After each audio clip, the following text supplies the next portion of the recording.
Okay, hari ni saya nak share tentang macam mana saya plan saya punya projek kayu saya. Saya punya projek bertukang. Kalau tengok sini, ini tools-tools yang saya ada sekarang dalam saya punya bengkel. Sebenarnya dia tak cukup tau, tak banyak sangat. Kalau saya nak bertukang kayu, benda yang kecil-kecil sikit, nah itu mencabar sebab saya tak ada bandsaw ataupun table saw. Jadi terpaksa lah saya guna macam contoh ni. Saya guna 3D printer untuk benda-benda kecil macam ni. Kan kemas tu. Tapi itulah saya guna 3D printer. Saya tak ada tools untuk kalau saya buat benda ni fully daripada kayu. Jadi macam mana saya plan projek-projek bertukang kayu saya ni? Step pertama memang saya akan gunakan software 3D saya. Sama ada saya gunakan iPad ataupun dekat saya punya komputer saya. Sebab saya gunakan software nama dia Shape 3D. Dia boleh ada yang percuma. Yang percuma ni kita akan boleh design satu saja secara percuma. Tapi kita tak boleh bagi output. Tapi kita boleh belajar lah. Boleh ajar guna software dia. Dan kita boleh lah rangka-rangka sikit. Kalau macam projek kayu ke apa kan, kita dah ada stok kayu kita. Kita nak rancang macam mana kita gunakan kayu tu, kita boleh buat design 3D dulu supaya tak membazir kayu yang kita gunakan. Contoh, ini rangka bengkel saya sebelum ni. Kalau saya nak buat bengkel saya tu, kalau saya main balon je, susah saya nak agak berapa banyak kayu saya nak guna. Jadi saya boleh gunakan software ni untuk tengok berapa. Contoh kat lantai ni saya isolate kejap, tengok berapa banyak keping kayu. Contoh, ini ketebalan berapa nah. Saya tengok ni kejap, pilih tukar pada inch.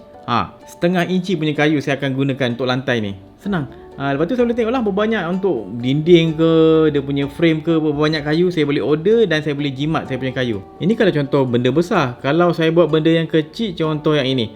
Ini saya punya pahat, holder untuk pahat saya. Saya tak ada tool untuk buat macam ni. Andai kata saya nak tempah dekat orang, saya boleh keluarkan dia punya drawing dia.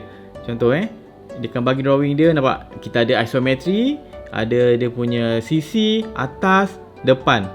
Kalau saya nak tempah dekat tukang besi, bagi drawing tadi, senang. Ataupun saya boleh 3D print sendiri. Sebelum tu saya boleh tengok menggunakan augmented reality, nampak? Ini kalau guna iPad Pro boleh macam ni. Tapi itulah, saya boleh agak dia punya size dia macam mana nanti. Ataupun saya boleh tengok rupa bila letak kat salah satu tempat tu macam mana. Satu lagi, disebabkan software ni ada fungsi cloud, saya senang nak sync design 3D saya dekat saya punya iPad dengan saya punya laptop. Saya boleh tukar-tukar dia punya workstation dia. Dan kalau saya nak 3D print, saya akan gunakan 3D printer saya. Contoh yang ini saya gunakan Kaiwo 3D ni. Sebelum saya print, memang saya akan levelkan dia punya bed dia dulu.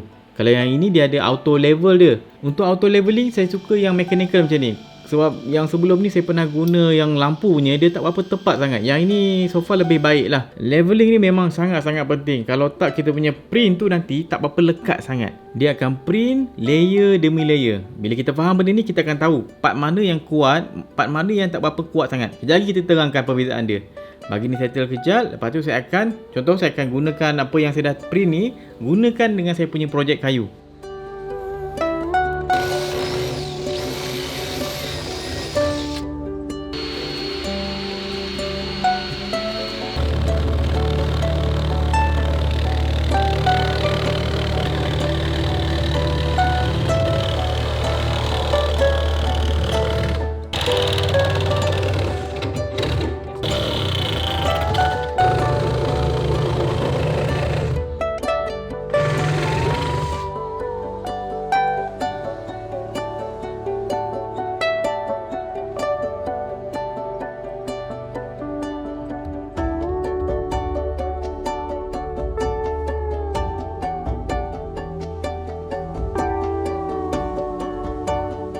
Bila kita nak guna 3D printer dalam kita punya projek kayu ni, kita kena tahu beberapa benda.